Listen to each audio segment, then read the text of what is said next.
Hello everyone and welcome back to SAFC Fan TV. And well, I mean, I guess it is technically another episode of Thursday Night Live, although rather an impromptu one, of course, an hour later than we would normally go live. I'm joined by Michael Bowers. Michael, how are you doing on this fine Thursday evening? Well, I'm one of these people, my mood's affected by the weather, and it's glorious. It's a glorious May evening outside. So yeah, I'm not doing too bad. And obviously it's the first time I spoke to you since a certain something happened at the weekend, but I can't quite think what it was. Well, I was going to ask you about that. Actually, I was just going to say, is it sort of sunk in for you yet? Is it felt real for you yet? Or I go back and forth on it because my mind has been shockingly. My mind has become that accustomed to playing League One that it still kind of boggles my mind that we're in the Championship now. But obviously, yes, it has sunk into a degree. I just kind of want to go back and relive the weekend because I'm sure for most Sunderland fans it was great. But you know, honestly, it was really good. I mean, how was your experience? I know you want to get onto the retain list, but still, honestly, best weekend of my life. Like the more I have time to think about it, I mean, even just sort of the Friday night at Trafalgar Square. I've never been there before. I know you weren't there yourself, but just sort of, I don't know. I loved how just sort of chilled out it was. There was no sort of, there was not one spot to bother. There was no fighting. There was no arguing. I didn't see anyone sort of, causing bother. It was just sort of one massive group of people who were all there for the same reason, having fun, having a drink and just sort of enjoying themselves. Which usually sort of in these mass congregation alcohol. You're usually banking on one person being an idiot and ruin it for everyone. There's usually sort of at least one little fight or whatever, but there wasn't. Everything was just sort of really calm. And then the Saturday, I mean, we were literally just sort of talking about before we went live there. It didn't even feel as if it was happening. For me, the most nervous I got is when Stuart's goal went in, because I thought, God, if we somehow manage to mess this up now, we can't blame anyone else but ourselves. The relief on Saturday night, and to be honest, it didn't really sink in, I think, until Sunday night. But I think it'll sort of feel real for me when the fixtures come out and you're sort of looking at when we're going to be playing who and whatever, and who first game of the season, things like that. Have you got a fixture looking forward to more, maybe Middlesbrough away or something? Depends if you class Middlesbrough as a derby, doesn't it? I think almost anyone we're going to play compared to who we have been playing for 4 years is going to feel half decent. I'll just quickly address Anthony Lee. Says, how dodgy. I thought Bowers had been released from SAFC Fan TV. Yes, obviously I'm no longer there, but I'm going to be on occasionally to sort of help the lads out if they need us. But yeah, but I mean, yeah, you could say that, from free agent to Fan TV, I guess. But yeah, I mean, for fixtures, I'm quite looking for. Well, there's a couple of people at Norwich I've been speaking to, like Norwich fans, that have started to have good conversations about football with. So I'm looking forward to playing Norwich on that front. Borough, I guess, to a degree. Probably the relegated teams because they've just been recently in the Premier League. Middlesbrough, I suppose there's another one in there. Sheffield United. There's quite a few clubs in there. Blackpool, Blackburn, Preston, of decent calibre as opposed to what we've been playing the last 4 seasons. But yeah, have you got one? I mean, probably Middlesbrough away, but I think for me, the thing I'm looking forward to most is that, in League One, if you had a fairly big allocation or a club that, you actually recognised, it felt like a big day out and a massive occasion.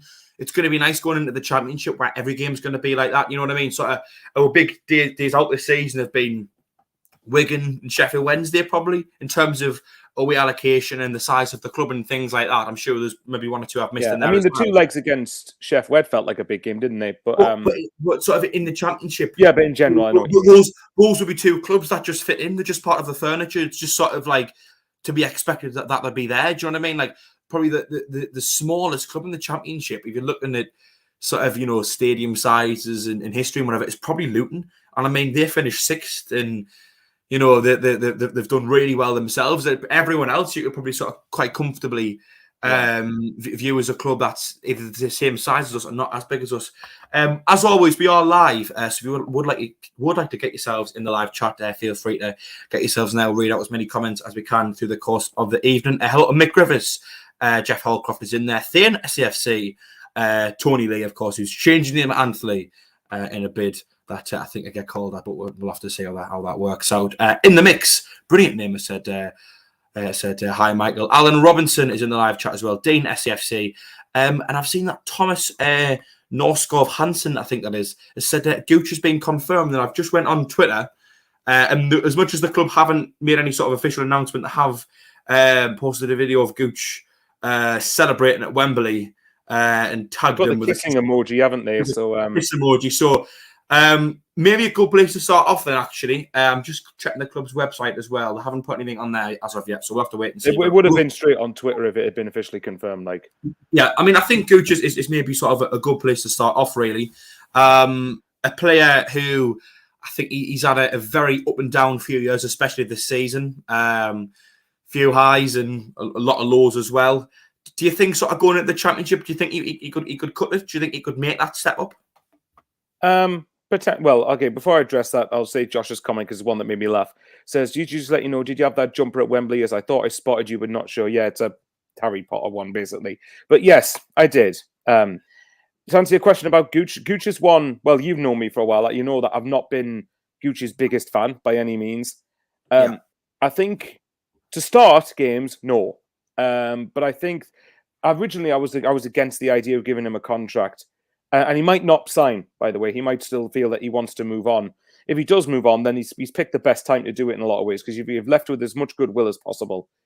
Having said that, with Gooch, I think if you gave him a contract and he was happy to help the lads out and be a squad player, then I have no doubt. Then I think he could be useful because you're going to essentially have to replace him and spend probably some money to replace him, especially for someone who's going to have as much work rate as he does. And you've already got someone there who knows what it means to play for Sunderland. So to start, not a chance for me. As much as I love his work rate, not a chance. But as a squad player, yeah, I see no harm in it. So originally it was against. I was dead set against, but now I'm willing. It was a squad player, providing that's his role. Yeah, I feel sort of pretty similar myself. I mean, I think in league, I've often thought Gooch is just sort of the epitome of the League One player. Very inconsistent. He'll sort of have a great game and then 3 or 4 really bad games. He'll dip in and out of form. If the sort of the versatility as well is off something you see quite a lot at this level. Sort of players who aren't nailed on to play at any particular role, but can do a job in quite a few. Yeah, I just feel like the step the championship was maybe a bit too far. I think he's a little bit too inconsistent. And he was inconsistent in League One, wasn't he? That was the thing that was exactly stopping me wanting to give him one. But yeah, stopping you giving him one. Yeah, that sounds wrong, doesn't it? Yeah, that was the reason I was skeptical at first. But I think we can't have a complete overhaul, can we? We need to keep some of the players that have been on the journey with us. I mean, if you look at it yourself, like obviously, Wright, Roberts, and Gooch. So, but yeah, as far as Gooch is concerned, again, as a squad player to run for his work rate, yeah. But again, I'd be wanting much better than him starting because, as you said, he was inconsistent in League One. I think at best he's got to be a backup. Personally, would I have done it? Not really. I think I would have probably sort of let him go now. Thank you for his service. He's been at the club, I think. Well, he's been at the club for years, hasn't he? But he's been a member of the regular first team since we're in the championship. I know he played a few games in the Premier League, but I don't think he was playing loads at that point. Still sort of coming through, wasn't he? Yeah, I feel like that there would have been sort of a nice way for him to bow out. If he is going to sort of sign the contract, I do think he's got to know he's going to be a backup option. And I think sort of one thing he might bring, which people may overlook a little bit, and it's just sort of something I've been thinking of is, you touched on it there, but when you are going to be having a mass overhaul, such as what we're going to be having now, there's going to be loads of new faces coming through the door. We may even need to sign up to sort of 10, 15 players in time for next season starting. I think what's important is for the new lads walking through the door is that they're met with a squad that's all got a good attitude, players that want to do well. For example, if you were part of the signings in the season we got relegated from the Premier League down to the Championship, there was loads of bad eggs in that squad. I think there were a lot of unprofessional attitudes, players who didn't really sort of want to put the effort in, who thought they were a level above where they were. And if you're coming into that squad, you just sort of understand that that's just sort of the standards and that's what you can accept. Whereas if you're coming into a squad and you've got players like, for me, sort of Gooch and 09 are probably two good examples of really hard-working players who love the club, who are really sort of, have a lot high aspirations for their own career. I just think it sort of it brought a bit of a better culture for players coming to the club who, I just think the sort of they might work a little bit harder and they know that you just can't, you rest on your laurels isn't going to be accepted. I think that's the main thing Gooch brings, but I think we're probably sort of both in agreement where we go. If he's going to be joining us, I think he's going to have to be a backup option. Do you think? Yeah, but I think but even as well, I think for the enthusiasm he shows, even for something as simple as the dressing room, I think could be something to try and keep a bit of harmony there. Because I get the impression that Gooch seems to be someone who is quite popular among the squad. The players seem to rally round him, like really rally round him, and seem to like him. So yeah, like I think it's pretty unanimous from both of us. Is if you're going to keep him as a squad option, I've got no issue with that. But I wouldn't want him. I don't think he's good enough to start regularly, unfortunately. Yeah, like I said, I probably still wouldn't have renewed his contract myself. I think I would have let him go, and he probably would have went to another League One club. In fact, I think Wickham would probably be a perfect fit. I think he sort of fits that mold of like physical, not a great deal of sort of technical ability, but physical. He's very physically fit, and he's quick. He can knock a decent ball in the box as well. And obviously, they like to get balls into Vokes, and they're very based on the set pieces. He's pretty versatile, I think, which is sort of another attribute Wickham likes, sort of being able to play a few different sort of formations. But I really hope he proves us wrong. You know, you can tell, you know, he cut more money, he bleeds red and white. And I think sort of on an emotional level, it's hard not to just sort of love him. You know what I mean? I know he's frustrating, and we all pull our hair out of him sometimes. But you're never going to accuse him of pulling the towel in. Never. Exactly. You can tell how much it means to him. Always puts that 100% effort in, and you can tell sort of it does mean a lot to him. So I think, you know, I really hope he does prove us wrong. And I hope he really sort of does do well, and he's here, you know, for years to come, because, you know, he's a nice sort of player to get behind. Before we do move on, just quickly going back to the chat, hello to Ian Barron, the Darlington fan, who's in there as always. Sirius has just said it's really close. I think he's referencing Gooch there. Thin is on the chat as well. Says it's better to be playing Norwich, Burnley, and Watford rather than Forest Green and Exeter. Eddie Bamba is on the chat. Says glad to see Bowers has been retained. Of course, that's very fitting bit of humour there. Emma Hansen as well, friend of the show, is on there. Says good evening to both of you. Ian Barron says, Mick, I thought Middlesbrough was in Scotland, so looks like he needs to go back to school and do a few geography lessons. Anyway, on the players who haven't been offered a new contract, Aidan McGeady, Bennett Jamalji, Jordan Willis, and Lee Burge were all amongst the names, of course, as well as others. I think for all four of them, Michael, probably the correct time to cut ties with them and let them go now, I think. Yeah, I agree. McGeady, we all know. McGeady's one of the players over the last few years that I've been very impressed with the fact he tries to maintain high standards, and he's always been someone who shares the same view of Sunderland being in League One as I did, which is that it's not acceptable and it's nowhere near good enough for a club of the size of Sunderland. It's not just Sunderland, obviously there's other clubs. Sheffield Wednesday is one example, plenty of other ones, but McGeady's someone who has always tried to push the fact that we shouldn't be down here. But you can't overlook the fact he's 36, 37 now, I think so. And I think it's one of those where if we hadn't gone up, I would have given him another year. But because we have, I think the Championship at his age is just going to completely pass him by. He's hardly going to get much time on the ball, and he won't be able to move that. He'll be able to move that. He'll probably be moving that yard slower than what he would even just over a year ago when we did give him a new contract. So McGeady is right. Jamali, yeah, I'm not surprised. A couple of games I did see him, I liked him, but was probably realistically never going to be retained. Jordan Willis, I'm a big fan of Jordan Willis, but unfortunately, he's just been out injured for about 18 months. And it wouldn't surprise me if he's lost a yard or two of pace. And then, who was the other one? Lee Burge. Lee Burge is someone who I've defended quite a bit in League One. I feel like a lot of people exaggerate how bad he's been, because I don't think he's been that bad. However, I think he's a good enough keeper for League One, but in the Championship, he'd get really found out. So for all four of them, absolutely the correct decision, in my opinion. Yeah, I think Burge is just sort of your typical standard average League One goalkeeper. Yeah. Fairly inconsistent. He'll have a few good games and make a few good saves, but then equally, I think he'll drop a few clangers, won't he? And I think sort of he's about sort of the standard of a club in League One. We need to be moving away from that, don't we? We need to be moving away from some standard League One players. Mid-table, pushing on for the playoffs in League One. He's that sort of okay level, but I think the Championship, he would get found out way too quickly.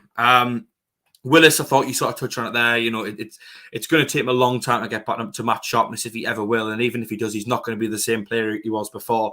I think the one thing I would like to point out with Willis, I think, is it McGoldrick from Sheffield United? Did he suffer some sort of injury or heart attack? Possibly, I'm not sure. I noticed that Sheffield United didn't involve him. I think they didn't involve him in the retain list, but they did say he's free to use the sort of services at the club, the gym, the physios. He's free to train with the squad as much as he can and stuff like that. I would love to sort of see a similar thing implemented, because, you know, just is a great thing. You know, Willis is going to take a lot of time to get back up to match sharpness. Like, if you can't find a club to go to, I'll be more than happy with us just sort of saying, you know, you're free to come along and use our facilities and train with the squad. I think it'll be a nice thing to do for someone who, let's be fair, was a decent, you know, servant of the club while he was fit, and probably would have been more so if he'd kept fit. Just quickly going back to the live chat, Craig Scott says be a good squad player, but first team, no. Stephen Henslow says I love Gooch. Think he's class, does a lot of work on the ball. Says he was putting him in the starting 11, which, I mean, you know, fair enough. It's all about opinions. Jeff Hallcroft says I never liked him, but I like his pace at right back. Callum Mackay isn't very optimistic. Says we're going to go straight back down. Apparently, Niall Harrison says, hoping the adopted Macklin will stay and hope we can get Broadhead again. Mick Griffiths on the live chat as well says, has Philly's hangover gone yet? Which probably not. He says that usually takes him about a week to recover from these sort of things. Another player, which I'm sure we're all gutted about, has left the club, Michael. Will Grigg, what have you done to get over that horrifying news? I'm sure. Honestly, I've had to really just... play the Will Grigg song just to sort of your defense is terrified, Will Grigg's on fire, just to ease the pain of losing someone who was so prolific, who barely got double figures over 3.5 seasons. You know, I'm absolutely devastated with that. But we've all got our own opinions. I mean, there's some. I think, is it Adrak? I think. I'm sorry, I forgot we got that name wrong. It was a Millers fan, Rotherham fan, in other words. So looking forward to seeing you lot again back down at New York Stadium. Well done, lads. I told you lot would go with us up the Millers. Well, thanks very much. But obviously, I think he's going to Rotherham permanently, isn't he? Which for me looked to be on the cards. So what can you say about Will Grigg? Complete waste, from our perspective, complete waste of money. As Emma Hansen says, all that money for one song for him. Yeah. That's pretty much sums up Will Grigg. I think the first half season that he was here, I still believe Will Grigg should have been a good signing. I'm never going to change my view on that. But at the same time, his first half season, he was recovering from an injury, fair enough. But after that, he just got the sense that his attitude just didn't look in it. It just didn't look like he was wanting to be there, which I can't put. But, you know, it apparently looks like he didn't want to leave Wigan. But in which case, why didn't you just say no? Just stay at Wigan. He didn't have to come here. So, I mean, glad to see the back of him, to be honest. Just forget that signing and move on, as far as I'm concerned. Strange, I think he's sort of going to Rotherham, because there seem to be a club where they rely on very physical players. I mean, the few times I've played this season, they've been very hard-working, very physical. And do you know what? He's one of the laziest footballers I've ever seen in my life. Simple things such as closing down defenders who've got the ball, or making runs in behind, and he just sort of never really seemed bothered to do it. I think for me, unless the ball was falling at his feet in the box and he got a tap in from 5-10 yards out, he never really seemed to be bothered. Would you go as far as say that, as far as strikers go, he's the worst signing we've ever made, as far as strikers are concerned? I know there's competition for that accolade. If you there's competition, but he's certainly one of them. He has to be. I mean, sort of, you know, Josie Altidore was someone who never really hit the ground running, but the two things you could argue with him was, one, he played in the Premier League, so if he was playing in League One, maybe you would have got a bit more out of him. And two, he cared.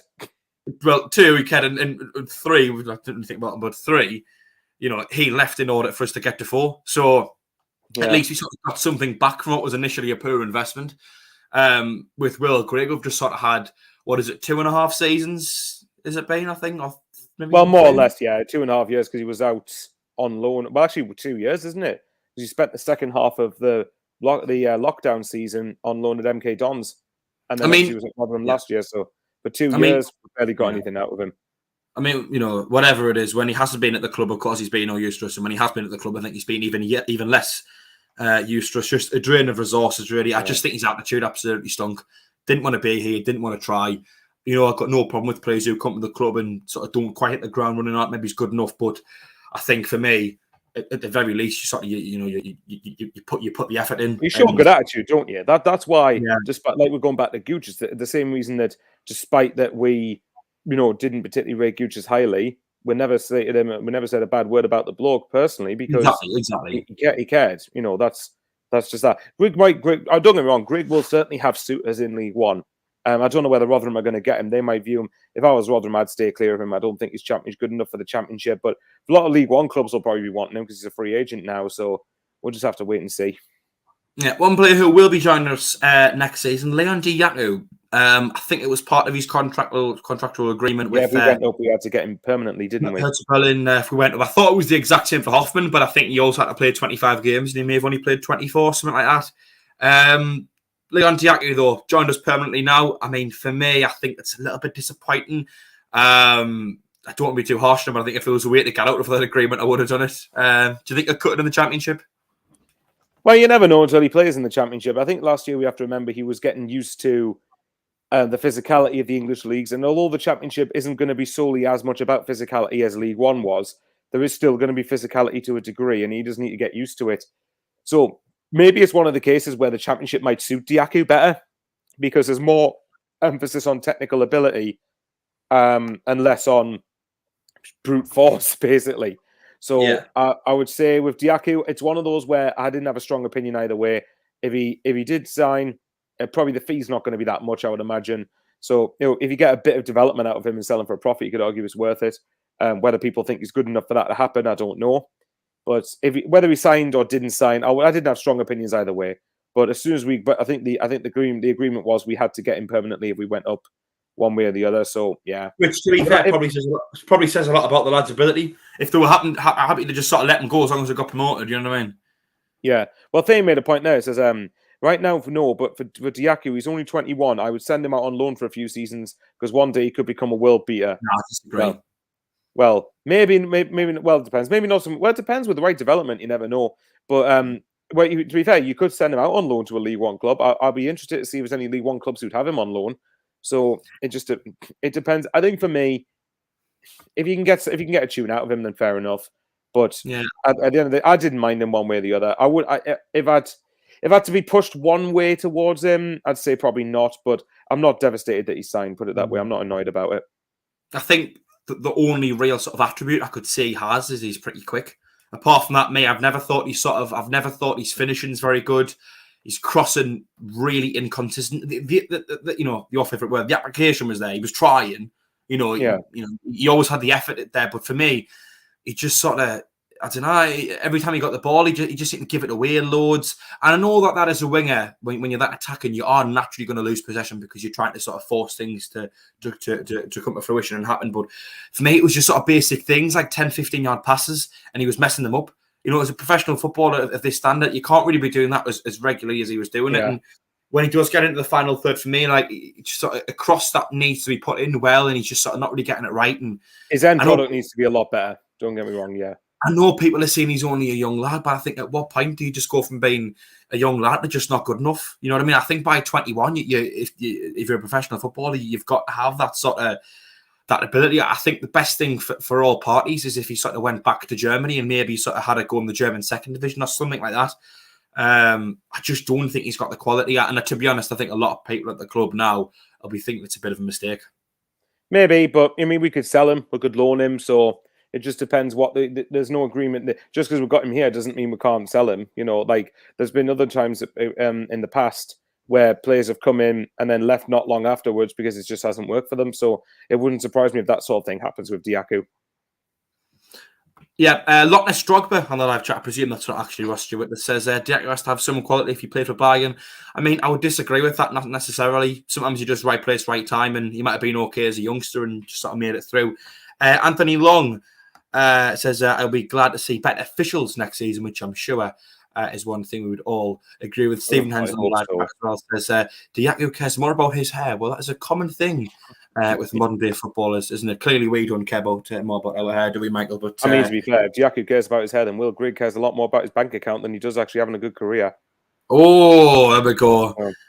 Bit feistiness from Michael Bowers. The rest of the loan players then, Clark, Broadhead, Doyle and Hoffman have all went back to their parent clubs. We touched on Hoffman there. I just think he hadn't made sort of the correct number of appearances to join us.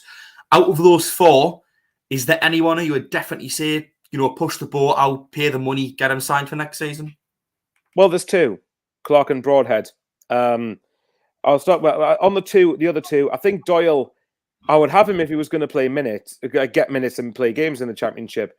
But I somehow don't think Alex Neil would be on board with that because he didn't play that much in League One, did he, when Alex Neil was here? I think it was probably only like 2 or 3 games at most where he started games. Doyle. Yeah, Alex Neil, I took him at the time pretty quickly, didn't he? Yeah, I did. So for me, if you're not going to use him, then you might as well have that loan spot used for someone else. Hoffman's a funny one, right? Because Thane's just put it there, that there's been rumours that we might end up bringing Hoffman here for 600,000. I know Thane says he doesn't particularly rate Hoffman. For me, I didn't mind him. I think that there were times, yes, where he made mistakes, and there are things he has to improve on. But there were a couple of times where he made some really big saves at key moments in games. And yes, you can say that's the keeper's job, but just because they're the job doesn't mean you can't, appreciate when they do it. So for me, right, for 600,000, if you had him as maybe like a second or third choice, I'd be up for that. But is he going to want to be that though? So I mean, if he doesn't want to be, if he wants to be starting every week, then I wouldn't be bringing him in. But I think we could do worse personally. As for the two, I would bring him. Broadhead, for me, yes. I think it depending on what the fee is. I would say if it's anything up to £1 million, and I'm talking like up like £1 million at very most, then yes, I would do it. If it's any more than that, given his injury record, I wouldn't do it. But Broadhead, I think he can make enough of an impact to actually, deliver in the championship. Yeah. And I think we can all agree when we saw it. I think we can see when he was in League One, basically, we could see the Broadhead had some good quality, had very good quality about him. So if we can manage his fitness, then you never know.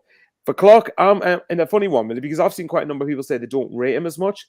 For me, there's a championship player in there. I think with the right development, I think you could get something out of him. And Alex Neil, I think, could certainly get something out of him. And actually thought he improved quite a bit towards the end of the season with the playoffs. It's the same thing with, I know we'll touched on Patrick Roberts a bit later on, but those two, for me, improved a lot in the playoffs and were arguably two of our best players in the playoffs. Certainly on Patrick Roberts' case. But the point is, I think there's something in there. Apparently, Clark only has a year left on his contract at Spurs, and there was a report somewhere that Spurs were looking to offload him. So if you could get him for a decent figure, yes, I would. So to sort of sum up my long-winded answer, Clark and Broadhead, yes. The other two, less bothered about.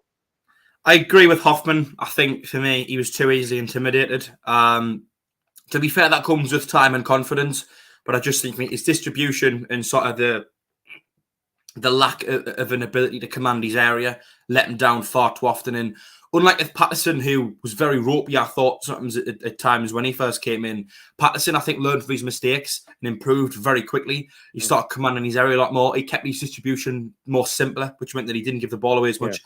I think with Hoffman, he just sort of kept making the same mistakes over and over again. It's a shot stopper. There were a number of saves that I thought he made that were quite impressive. That Gillingham one was the one that springs to mind.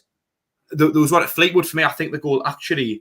Yes, I know what you're talking about. But I remember he made a save, and I was stood right behind the goal, and I thought he's done really well to pull it off. But I just think on the whole, he's not going to cut. I don't think he's going to cut in League One. I don't think he's going to cut in the Championship.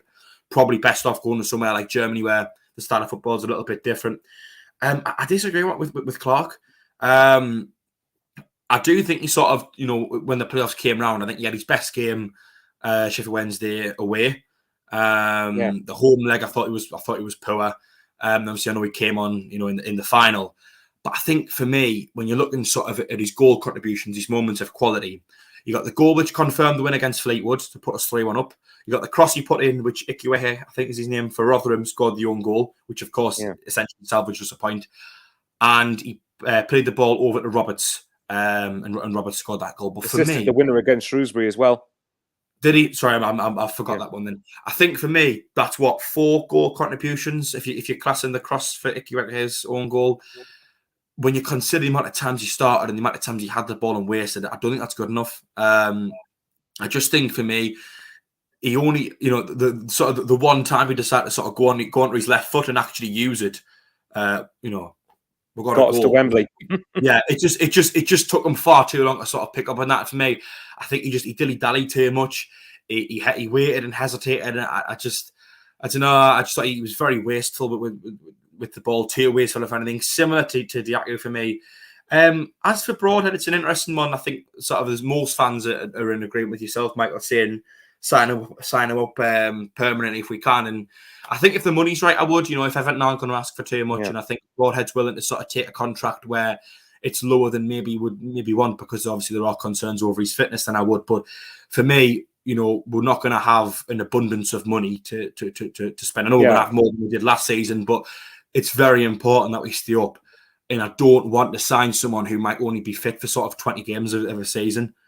When you're needing to stay up, you need players to be as fit as you can. It's a weird one because if, say for half of the season where he does play, he makes a significant contribution, then how many games would we need to win next season to stay up? You're talking probably 14 games, maybe 13, 14 games. Actually, hang on. Yeah, because you'd back us to get a good few draws in that division. So it all depends. I mean, 50 points is usually the benchmark to keep a team up. For me personally, I'll be looking at maybe a little bit higher than just avoiding relegation. No, I'm not expecting like a playoff challenge or anything, but like something like anywhere between 13th to 18th, that sort of area in the table, I think is where I'd be looking at realistically. But I don't know. Like I said, with Broadhead, it's one of those where, like I said before, anything up to £1 million, I'd be considering paying. Anything more than that, no. I think for me, it's sort of the club will obviously know a heck of a lot more about us about in terms of the budget and whatever. But I just think I know there's some people on the chat disagreeing, saying we don't need to make that many signings. I think a lot of the players who've been in this squad that got us promoted this season are at best rotation players in the Championship. I think there's a lot of them who've played a lot of games this season. There'll be Cirkin and Winchester. It's probably the best examples. But going up the Championship, do we really think they're going to sort of cut it and play a week in, week out and be able to keep us up? Not in my opinion. I think I don't mean to single them two lads out. I think there's a lot of them who are just probably the two best examples. Well, out of the two of them, I think Cirkin could with the right development. But obviously, he's a bit younger. But you don't want to take the gamble too much, do you? Winchester, I think probably not.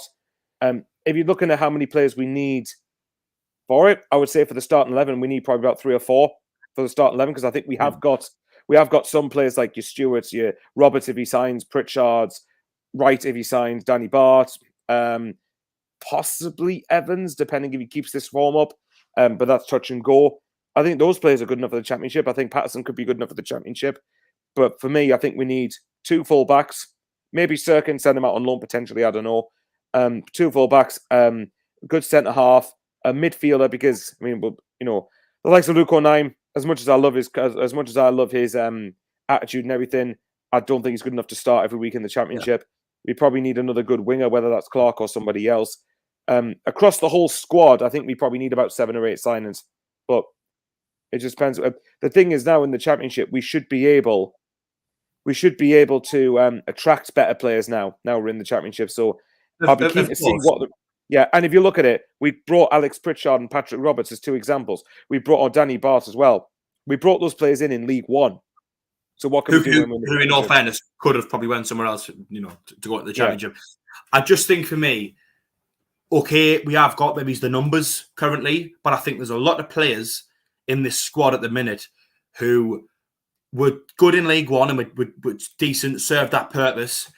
The jumping quality is huge, But going into the Championship, if we want to stay up and we want to do it comfortably, we don't want any risk of getting relegated again, they cannot be first-team reliables. They've got to be backup players, you know, rotation options, or at least 1 or 2 of them might make the jump quite well, but the rest of them maybe I guess not. For a lot of these players, we won't know until we start playing the games, will we? Of course, which is the awful thing, because a lot of them haven't even played Championship football. A lot of them, you know. At the minute, who do you think is good enough? At the minute, who do you think is good enough to start in the Championship? I mean, I was going to sort of get onto that towards the end. Really, you can do that later if you want. I don't mind. Yeah. I was going to sort of have that topic towards the end. Had it planned in. I think for me, obviously, I know we're talking about Broadhead. I just think because we need to make so many signings, the money's got to be right. If he's going to ask for probably more than we can realistically give him, I would actually rather we sign someone who wasn't quite as good as him, but was going to be fit for, you know, most games of the season. We'll still make enough for contribution, but we'll get more out of. Unless something drastic was to happen. I feel like with Broadhead, he could easily just sort of get injured on the first game of the season. And that could be him out till Christmas just quite easily. Well, the thing is, with this regime and with the data-driven approach, we have to look at, I mean, if you look at Brentford, they brought in players who were undervalued at what their actual ability was. So the thing what we'll be looking at with Broadhead is, yes, we really rate his ability, but for what we're getting out of him, we shouldn't have to pay as much any more than, again, up to $1 million or 500,000, 750,000, whatever it is. And he's got a year left on his contract at Everton, I believe. I might be wrong on that. So that should play into our advantage. And even the fact he has been injured for half of last season, I think plays into our favour or works in our favour rather, because then it means we're in a position where we can say we can offer a little bit less money. And Everton aren't in great financial shape, so they might need to take anything they can get. So I think for me that could work well for us. Like you said, the money's got to be right. I think we'll have a modest. I'd like to hope we'll have a modest budget for the championship, but I don't think we'll be. But we can't overspend. We can't go ridiculous. Yeah, if you want to get onto that now, I mean, we may as well in terms of sort of which players would fit. I'm just going to get the full retained list up on the iPad just so I can see. I mean, so I'm guessing we're going off of players that are contracted. Initially, for me, Alex Pritchard straight away, I see him as someone who I think will make a good jump up into the championship. I agree, and I think he'll do a good job. Hopefully, he can stay fit. He can stay fit basically all season.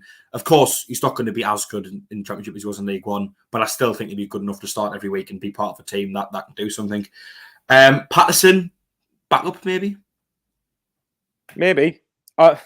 It's a weird one because I'd want him to be playing regularly next season because there's no point in having the game time he had this year just for him to not have as many games next year. So for me, you either give him a number of games next season or you sign maybe 2 goalkeepers, one of them being like your solid first choice championship keeper and sending Patterson out on loan to a League One club. That's what I'd be aiming to do. But Patterson, I mean, certainly, he's shown enough to prove that he can be first choice in the near future. I think for me, the way I would sort of look to go about it is to sign a pretty experienced championship goalkeeper and have them two as your options, and whoever's in the better form gets the clubs. I think sometimes the mistake you can make between having too much of a jump between your first and second choice goalkeeper is that they don't push each other enough. But I think you can sort of say when you've got 2 keepers of about sort of the similar ability who could both sort of have a chance at starting, I think that's when they start to push each other quite a lot. So I think for me, I would look to sign one more keeper. I know a lot of people are throwing Ben Foster out there. I mean, that would be a great style, I think, if we could get him. I know he's on a contract at Watford. Yeah. His wages, that would be the problem, isn't it, really? That's all I was going to say, is that is going to be a large chunk of our wages going. I'd have him, don't get me wrong. It either would be him or I think it's Sam Johnson, who's just left West Brom, who's been a regular in the championship as a keeper. I think one of them two. I think he gets called up for England most. Yeah. So for me, Sam, well, it depends if he's wanting to go up to the Premier League. I don't know, but I think for me, Sam Johnson is someone I'd be looking at either Sam Johnson or Ben Foster. You get one of them two, then maybe even if Patterson isn't going to be starting as many games, then having someone of that caliber who he can learn off, then I don't see any. I can only do him good for me. Yeah, I had sort of that almost exact thought earlier. For me, I think getting a pretty experienced championship goalkeeper and you have the two of them rotating, and I don't think you can sort of go much wrong with there, provided nobody gets injured. Winchester then is the next sort of. I'm just ignoring a few of the under 23s. That's fine. Go for it. Winchester probably not, maybe squad player at best, but I think he'd have to drop down into League One again. Yeah, I think he's a good, solid League One player, but I think for the Championship again, it's a huge step up, and I do think if he's willing to be around and be a squad player, and he says he wants to fight for his place, but he's probably saying that just to sort of raise his stock a little bit.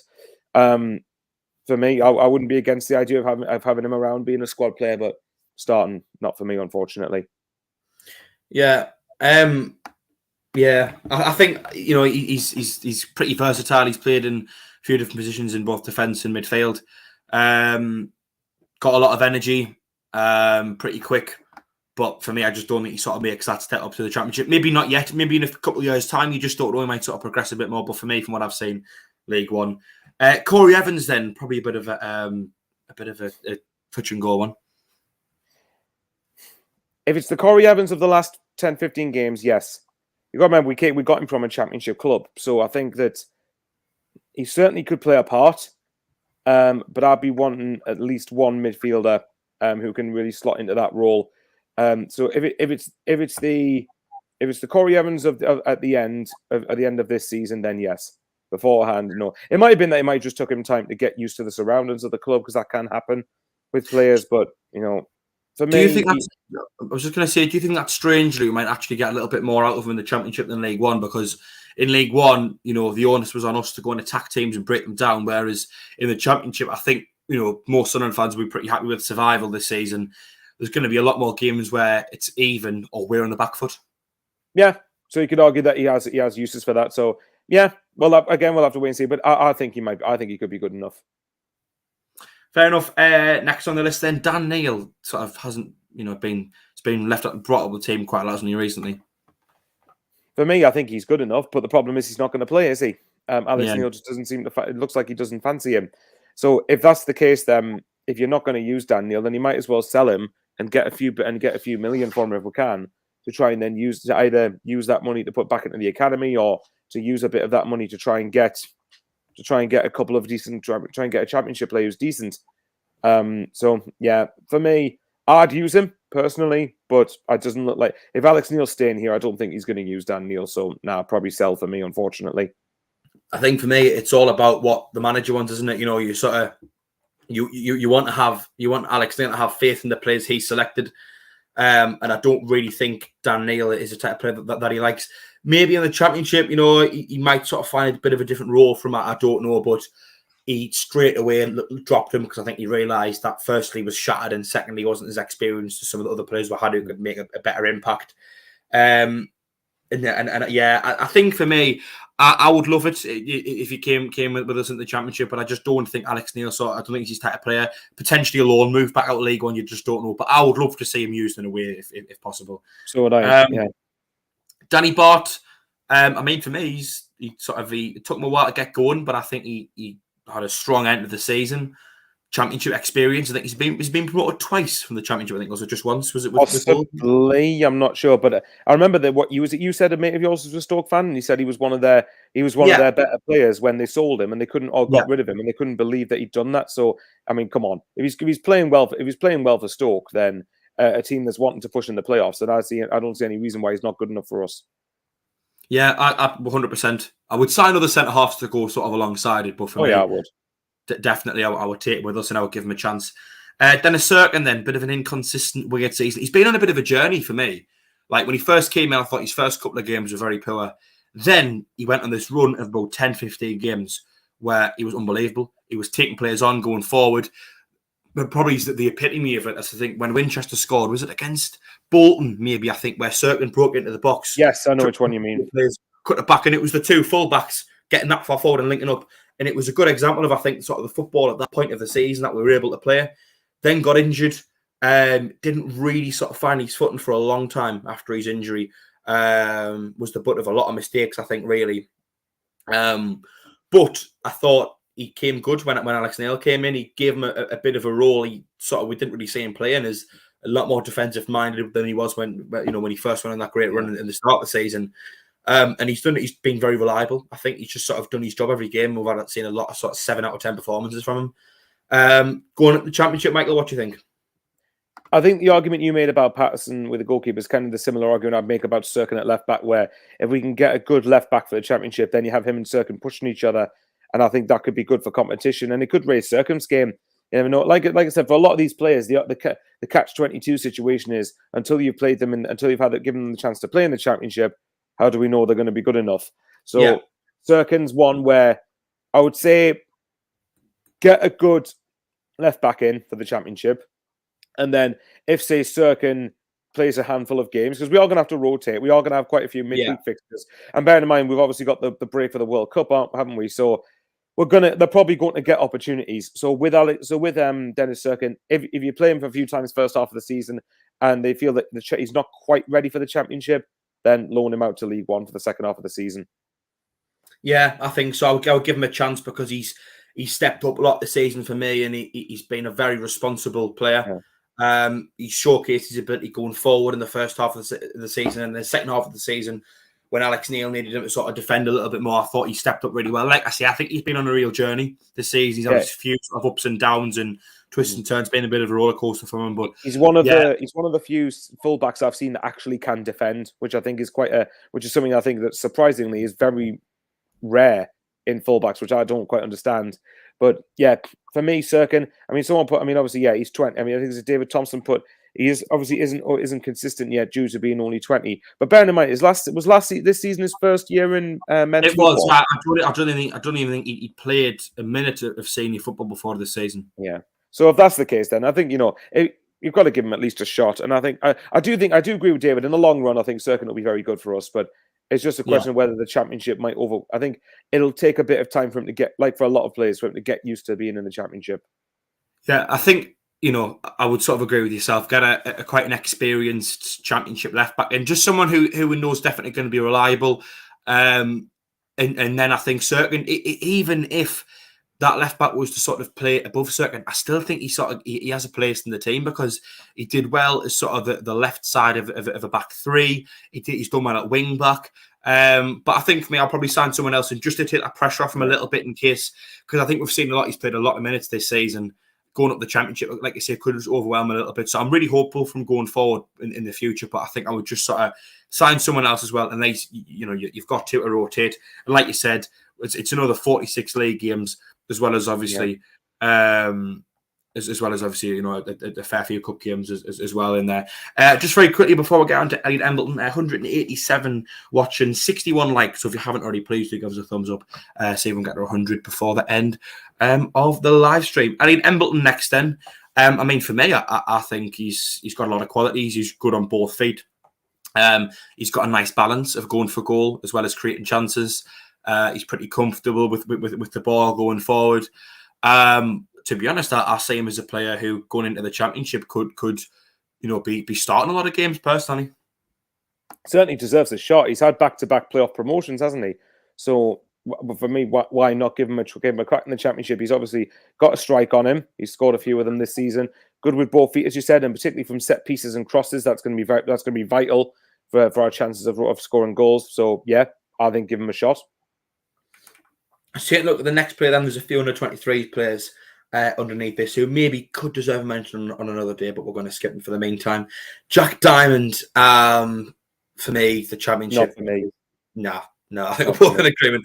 The good thing about it is that we gave him a contract and we could make some money off him. But for me, no, not for me. I think he might be. I think in League One he might have been good. I didn't particularly think he was that great in League One. I didn't think he was good enough for us in League One. So, you know, he might surprise me. It might make me look like an idiot, but I just don't see him being good enough for the Championship, sadly. Yeah, agreed. I think if an offer comes in from, I think I'd take it. Harrogate, if they've got the money and the resources to, I think they would probably quite like him because he's had 2 good loan spells then. I do think he is a bit of a fan favourite, and he's played really well at Harrogate, to be fair. But I just think if we hadn't been promoted and he was coming back in the League One, I would give it a second thought. But for me, just going to the Championship, I don't think he's good enough. Jamie Tete then. What do we make of his chances in the Championship next season? I've liked Jamie Tete a lot, but again, it's the argument that's in League One. I'd say if we were willing to give him a shot and see what he's like in a few Championship games, then fair enough. And then if he doesn't, I mean, we've signed him on a long-term contract, haven't we? So clearly we're valuing him. So clearly we've seen something in him. So I wouldn't be against giving him a chance in the Championship. But it might be that, again, Jamie Tete's game, I know sometimes he can be wasteful in possession, but mainly his game is as simple as winning the ball back and keep things ticking over in defensive midfield. And I think we're going to have to do that a bit more in the Championship. As you said with I can't remember. Evans, that was it.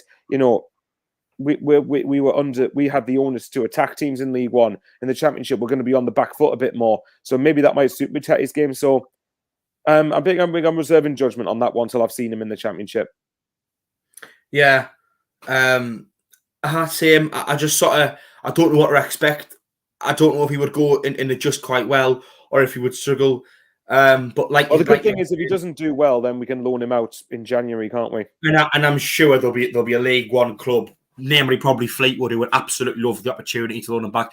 If by January we realised he was struggling, I definitely think that there'll be teams in League One who would take him on loan and sort of get his form back.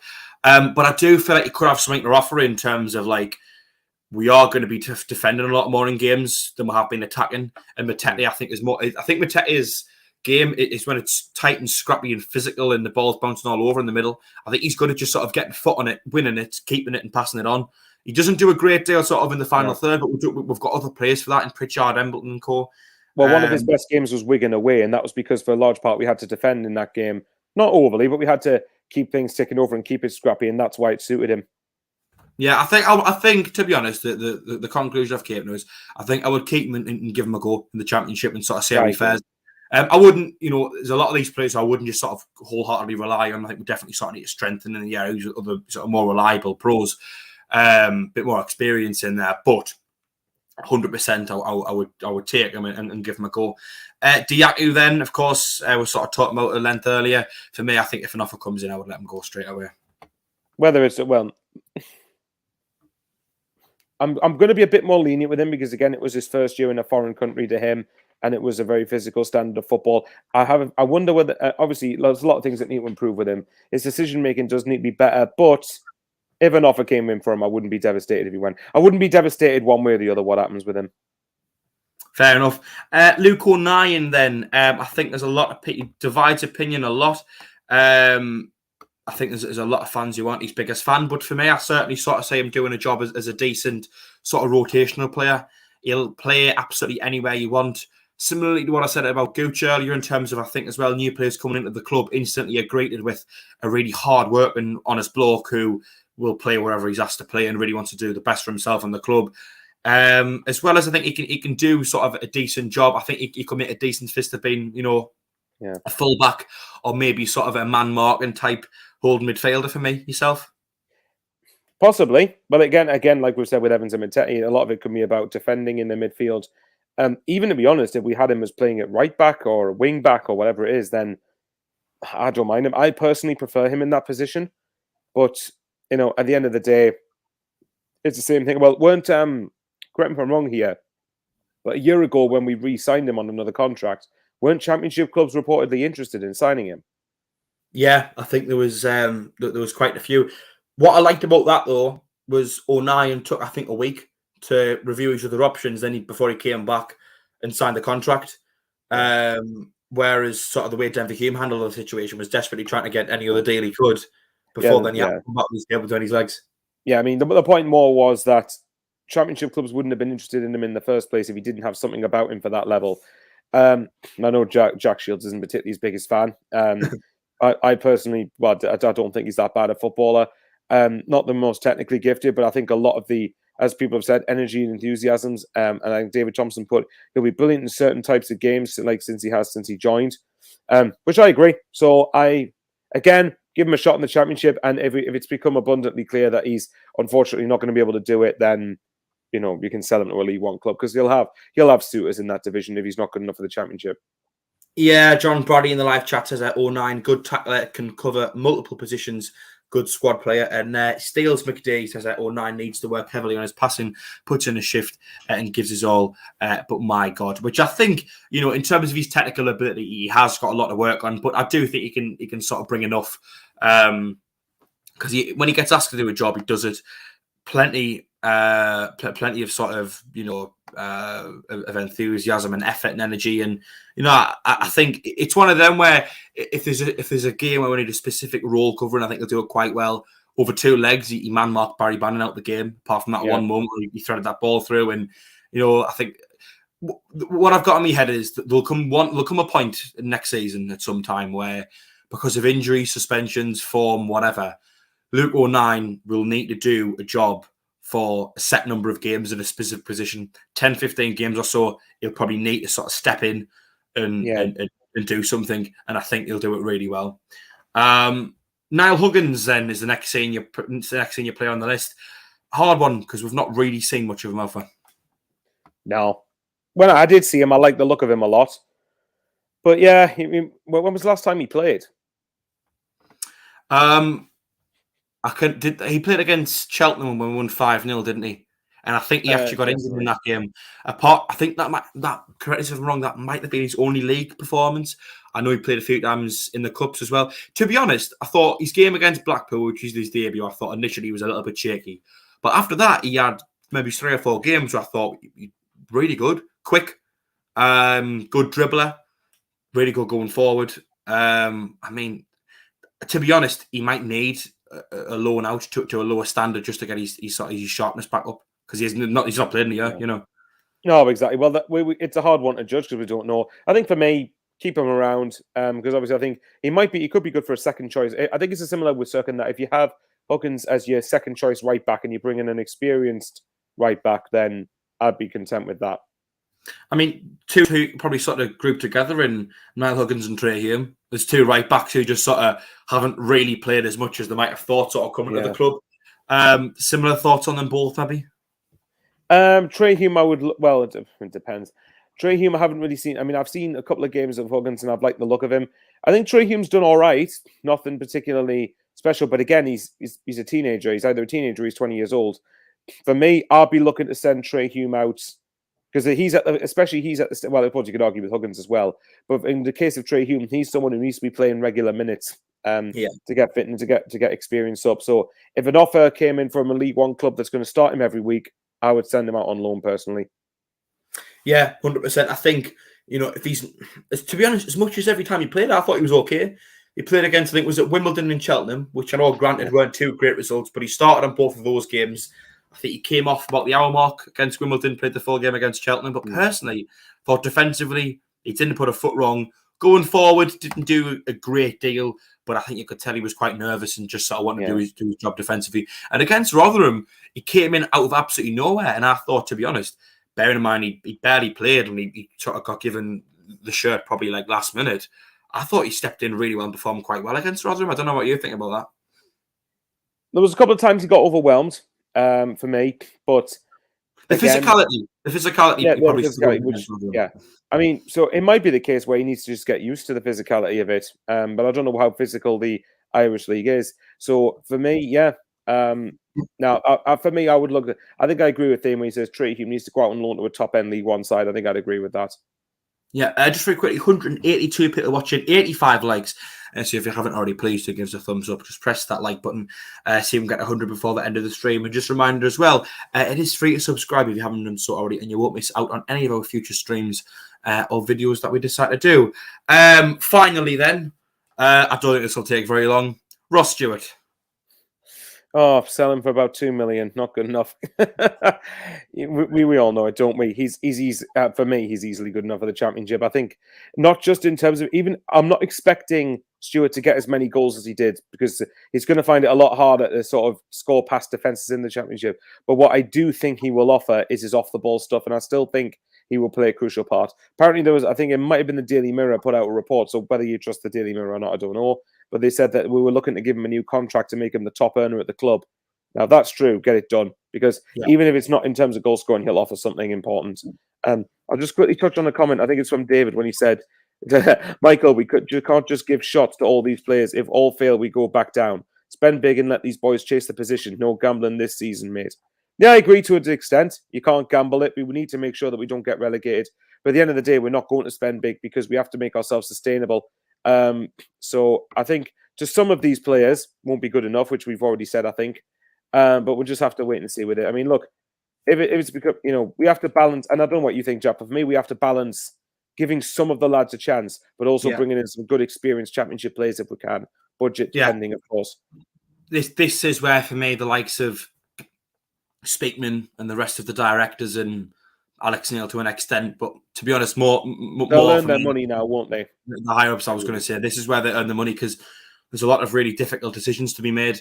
I mean, I was going to say just tonight on the live chat's been sort of quite interesting. Haven't been reading too much. Every time I glance over, it seems as if there's some people saying that maybe we're being a little bit harsh. I think Tony Lee had a comment earlier just saying that we're axing basically the entire squad, which, to be fair, there's a lot of players who have just said aren't going to cut it.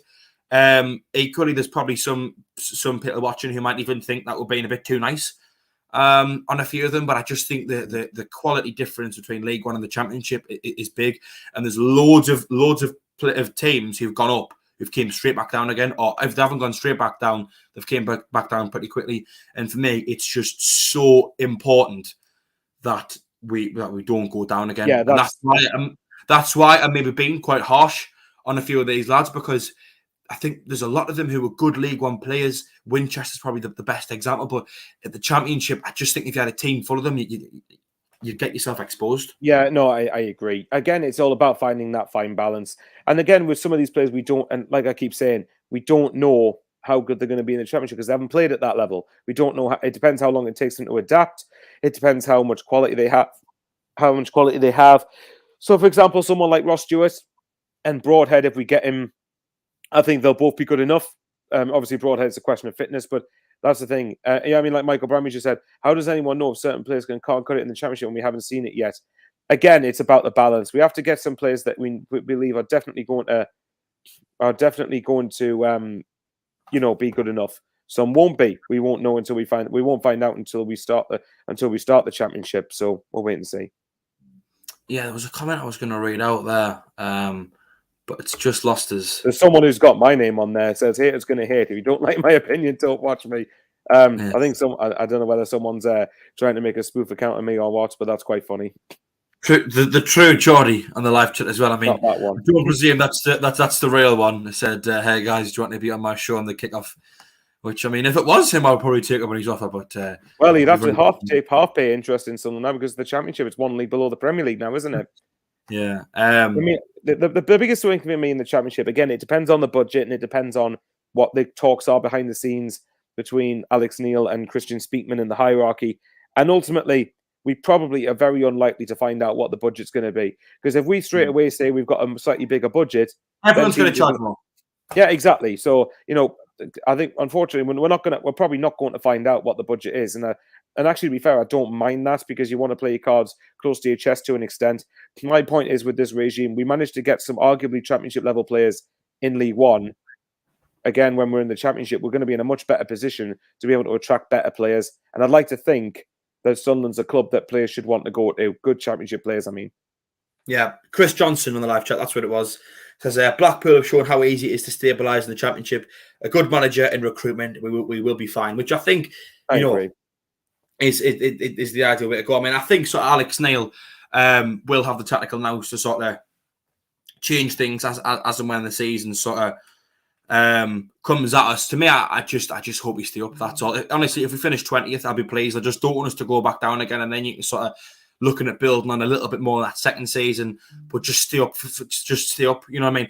Even if it takes us years to get out of the Championship, I don't mind. It's better than spending years in League One. You know what I mean? Yeah.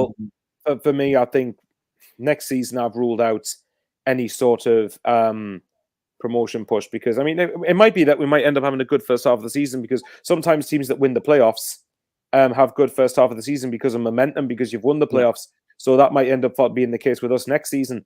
So I think for me, I'm not going to lie, I'd be a little disappointed if we were aiming just to stay up. I would like to think we'd be aiming a little high, or at least if you're going to aim to stay up, aim to comfortably stay up. At least aim to make sure that you aren't in a relegation scrap. And if you get that, then I'd be content with that for the first season back.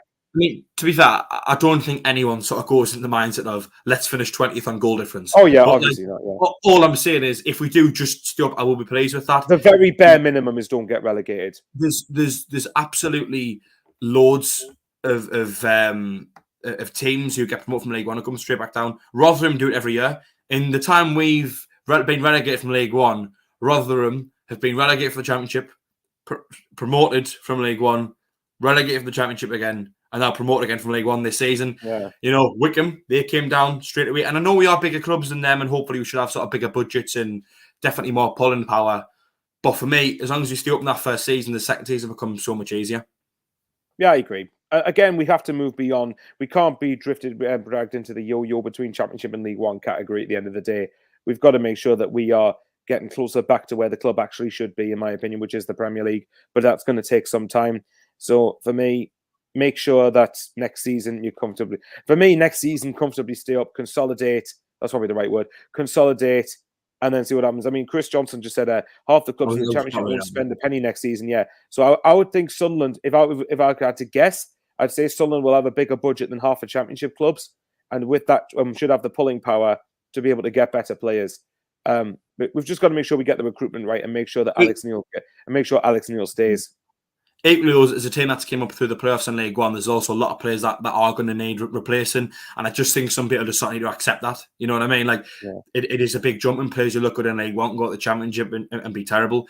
Chris Johnson in the chat again says that it's a good time to go to the Championship. Most of the sides in there are close to financial ruin, which was, very similar comment to the one you mentioned. I mean, I know we've probably mentioned these before anyway, but Wright, Gooch and Roberts have all been offered a contract by the club. We talked about Gooch at the very beginning. For me, Bailey Wright and Patrick Roberts, as much as I had my reservations about Gooch, no-brainers for me. I think definitely the come to the Championship, and I can see them being sort of big, having a big influence on the squad. Yes, I agree. That's, as I said, with 10 games to go, I said that I wanted Patrick Roberts playing because I felt in the playoffs he'd make a big difference, and he did. I think, and Patrick Roberts has been playing predominantly in the Championship. The reason that he came to us in League One was because he'd barely played any football. So if we can get an up-to-speed Patrick Roberts in the Championship, there'll be games where he's frustrating, but I think he'll do well in the Championship. I certainly think if he's good enough to keep us up, at the very bare minimum. But Bailey Wright, everyone knows my thoughts. I really like Bailey Wright. I think if we can get another centre back that's got a bit of pace, because I think the Championship is more about technical ability. But I think Bailey Wright, you've got to give him a new contract for me. And like I said, even Gooch, if it's a case of squad player, yes. Starting, no. But those three in particular, I would keep, because we have to get ourselves a squad. It's just about upgrading the quality for the starting 11. Yeah, if you're in the chat, John Bradley, he's won. Terry as well, actually. I think there was one more as well that was just above my screen. All mentioning Dion Sanderson as a potential option. Jacob Aveyard, someone I'd go for as well, citing him. I think sort of. To be honest, I think it's a situation where if we'd been promoted last season, sorry, not the one that's just finished, the one before. Against Lincoln. You mean if we hadn't got up top two, basically?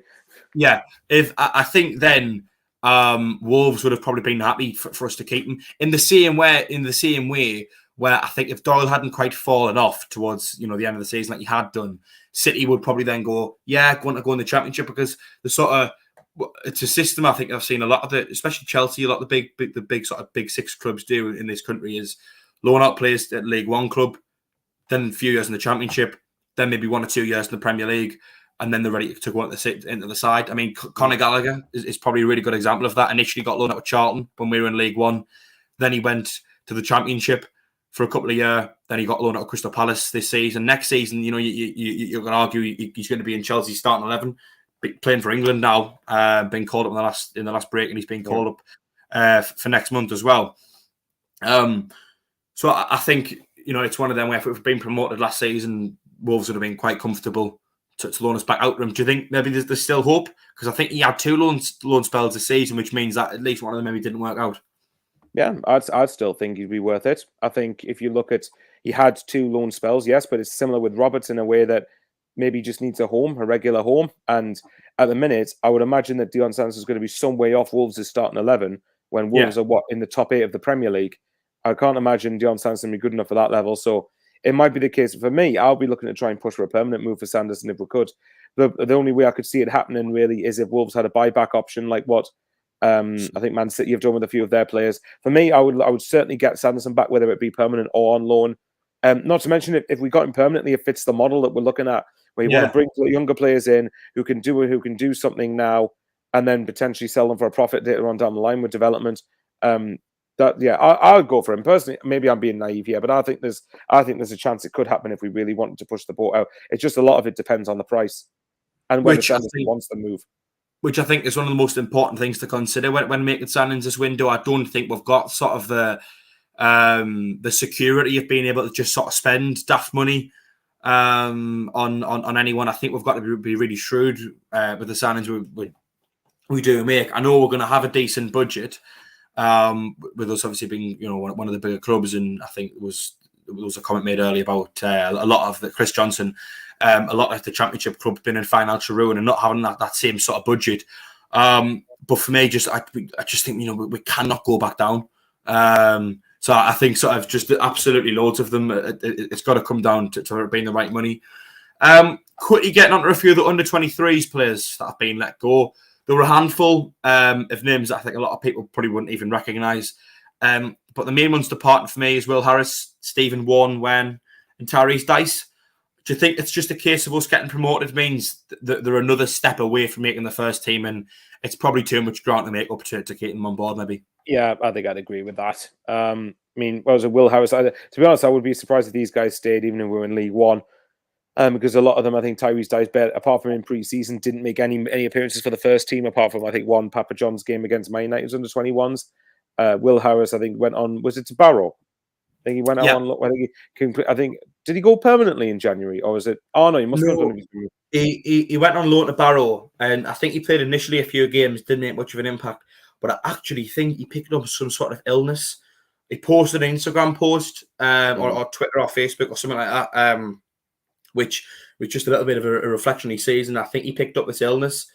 He's perfectly fine now, I think, but I think he was in hospital quite a lot and just wasn't an injury. It was sort of like a different health concern. Which yeah, okay. Yeah, well, yeah, you're right though. I think the worst thing for these guys' careers at Sunderland was for us to get promoted, because then they're even less likely to get even close to the first team. So yeah, I would say probably the right decision for all of them concerned. They need to be at a point in their career when they're playing regularly, and they weren't going to they were unlikely to get it in when we were in League One, let alone in the Championship.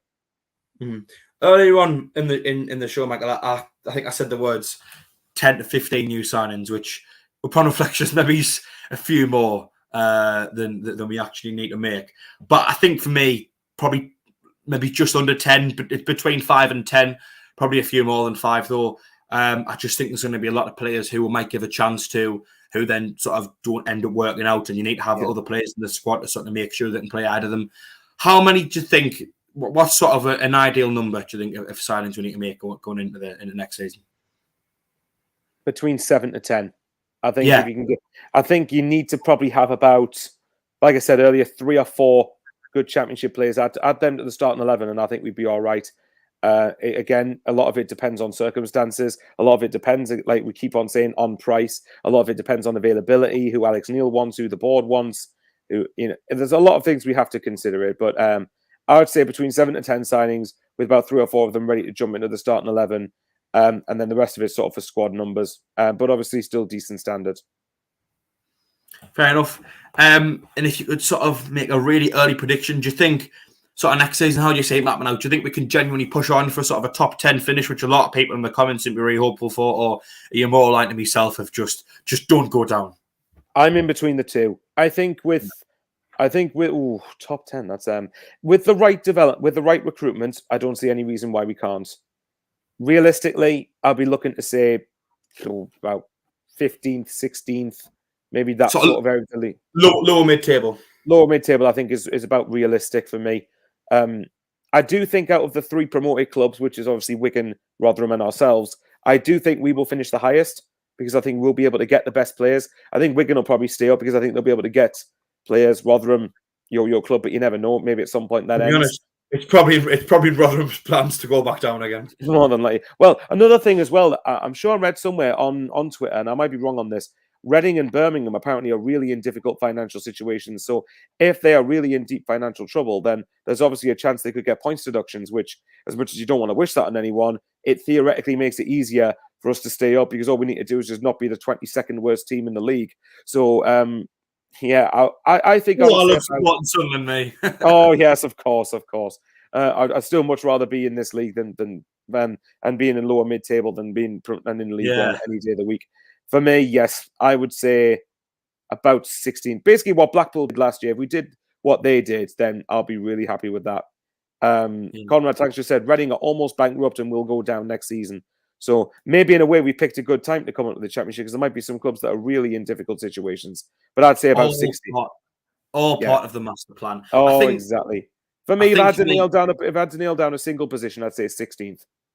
I think for me, we're going to have a massive sort of overhaul this summer. Regardless of how much people like certain players in League One, I do just think that's the way it's going to have to go.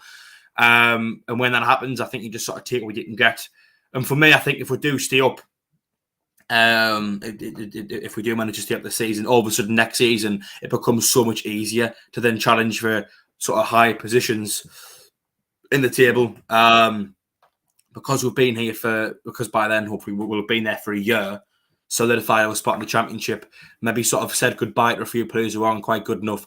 All of a sudden, you become a lot more attractive to come to. You should have a bit more money as well, because you've been playing in League One against higher attendances. We'll probably be on Sky a few more times a season. We'll be at our budget and things like that. Yeah, I think we'll be on TV quite a bit next year if we're doing moderately well.